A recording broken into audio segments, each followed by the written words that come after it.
A pedestrian bridge collapsed and crashed down onto traffic onto the DC 295 in northeast Washington, D.C.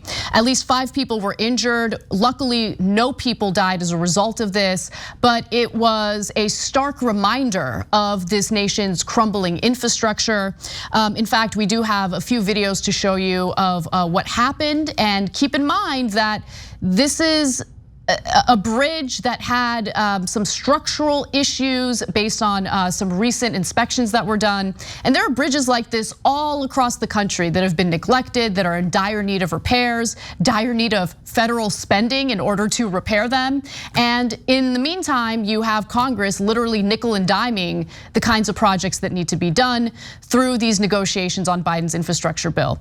Now, without further ado, take a look at this dash cam video of the bridge collapsing.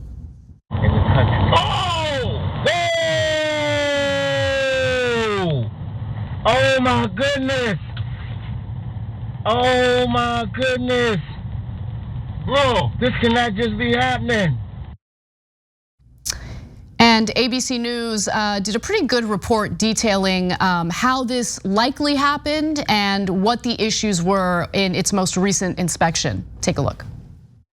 Tonight, authorities are investigating this terrifying scene, a pedestrian bridge collapsing onto one of the busiest highways in the nation's capital. Officials believe this truck slammed into the bridge, sending it crashing down. Drivers trapped in their cars, buried under the debris along I-295. We had a collision with the bridge right here, which separated the bridge from its mooring. The result of that collision caused multiple cars to be involved. And Rachel, everyone has survived this, and you've learned more tonight about a recent inspection of that bridge. Yeah, David, the mayor saying tonight that this bridge was inspected earlier this year and that everything checked out. I mean, we're so lucky that no one was killed in this awful bridge collapse. And just to give you some more details about the inspection that I've been referring to, the bridge received a 4 or poor rating after it was inspected in February. So it was inspected in February and they realized, oh, it's a little compromised. But we're still using the bridge? Like, why hasn't the bridge been like shut down until they do the repairs at least? I mean, we're lucky that no one got killed. It had declined on a national scale that rates bridges from 0 to 9 from February of 2019, when the bridge had been given a 5 or a fair rating. A rating of 4 is the threshold that prompts a multi-year planning process to replace the bridge. I mean, richest country in the world, Emma, but once you realize that a bridge isn't structurally sound, you need to trigger a multi-year planning process before anything gets done. That's America. Great. Yeah, and it's when you say that, that's the kind of bureaucracy that triggers conservatives, like, oh, the government can't get anything done, right? I mean, that's the kind of thing that they would say.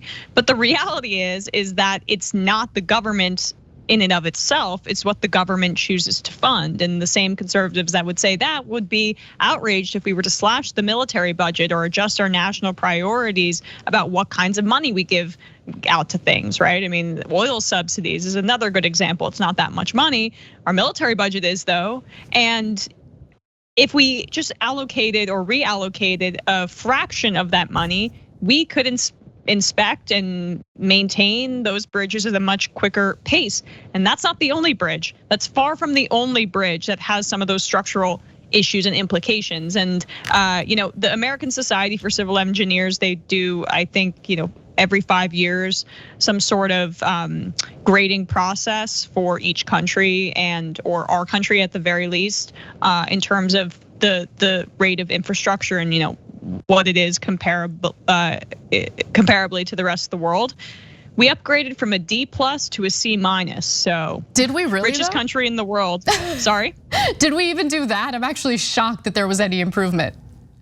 I'm surprised too, but I mean, some of these statistics are shocking. There's a water main break every 2 minutes in the United States. 43% of our public roadways are in poor or mediocre condition. Yeah. And we're really a country that's terrible at being proactive about anything. We're not proactive about our health care. We essentially wait for an emergency to happen and then, okay, don't worry, you have to pay $30,000 in medical bills because we don't provide health insurance for you, even though it would save the country a ton of money for us to give you that up front.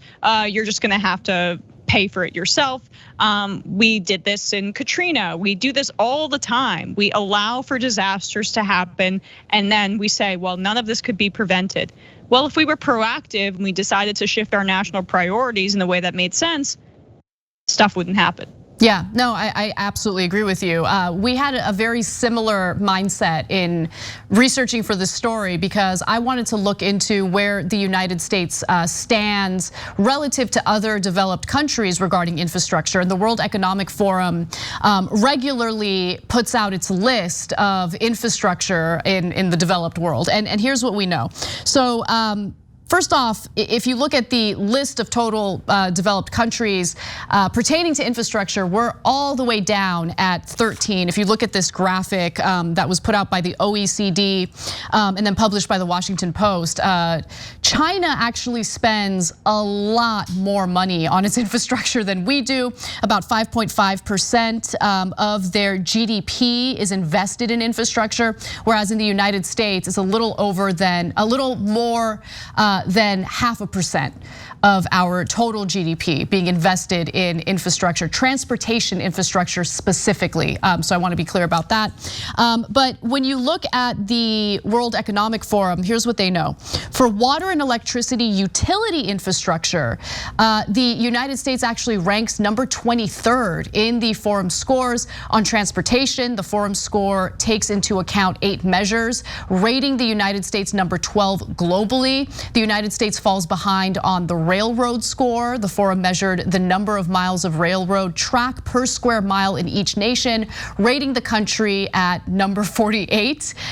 So, to me, the most concerning is our utility infrastructure. I mean, we're seeing how that's playing out in a privatized, deregulated model in Texas. Our water infrastructure is clearly incredibly damaged to the point where not just Flint, Michigan, but many municipalities throughout the country have unsafe levels of lead in their drinking water. So, when we hear members of Congress and President Joe Biden applaud themselves for reaching a bipartisan deal on the infrastructure bill that's nothing more than this incredibly watered down piece of legislation. And we don't know all the details of where all the money is even gonna go or how the money is gonna be spent. Is this gonna be a public-private project? Is this gonna be nothing more than another way of redistributing taxpayer money to private corporations and developers who inflate their prices and get rich off of these government grants?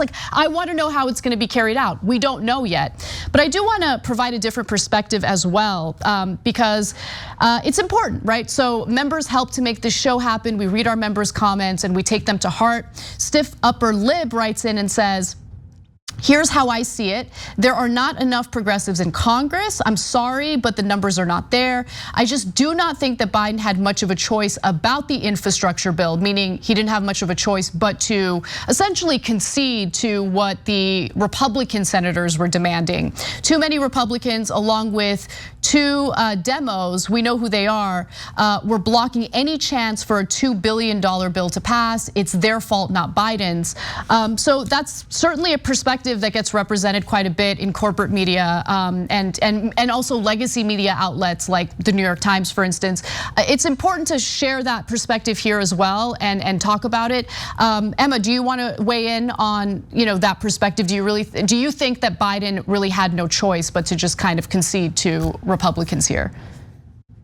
Well, I mean, I think it's a fair statement. I do think it's fair because we don't necessarily know how touchy Manchin and Sinema are behind the scenes. I mean, Sinema's a psycho. Manchin is at the very least, you understand what he wants. He wants to appear like he's owning the libs and being a renegade in and of himself, just to kind of carve out a specific niche in West Virginia.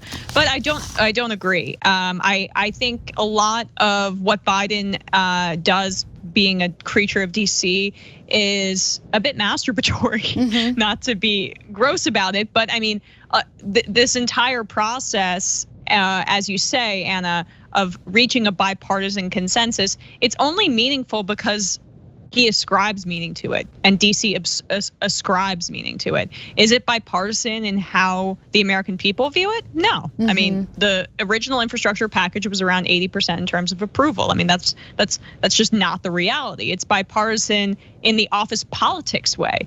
And why I say it's masturbatory is that we don't really care about that, though. And the American people certainly don't care about that. The American people don't care when things are bipartisan. They just want things to improve.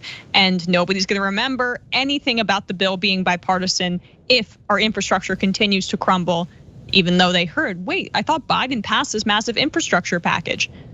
His legacy will be defined by the content of the bills he passes, not by the Senate processes that are plaguing him in the moment. No, I don't know, Emma. I mean, I do see massive groups of people like discussing the importance of maintaining the legislative filibuster in the Senate. I mean, it's big water cooler conversation these days. Everyone's really talking about. Oh, because what would the Republicans do? What would the Republicans do if you took away? I'm sorry, just really quickly. What would they do if you took away the filibuster? All they care about passing pertains to economic policy, tax cuts. They can already do that through reconciliation. So getting rid of the filibuster does nothing for them. What will they do? Pass a bill saying, "Oh, critical race theory is bad"? Who cares? This is what we need to do. It's urgent. And I just had to put that out there because they've exhausted all their cards with the filibuster. Thanks for watching the Young Turks. Really appreciate it. Another way to show support is through YouTube memberships. You'll get to interact with us more. There's live chat emojis, badges.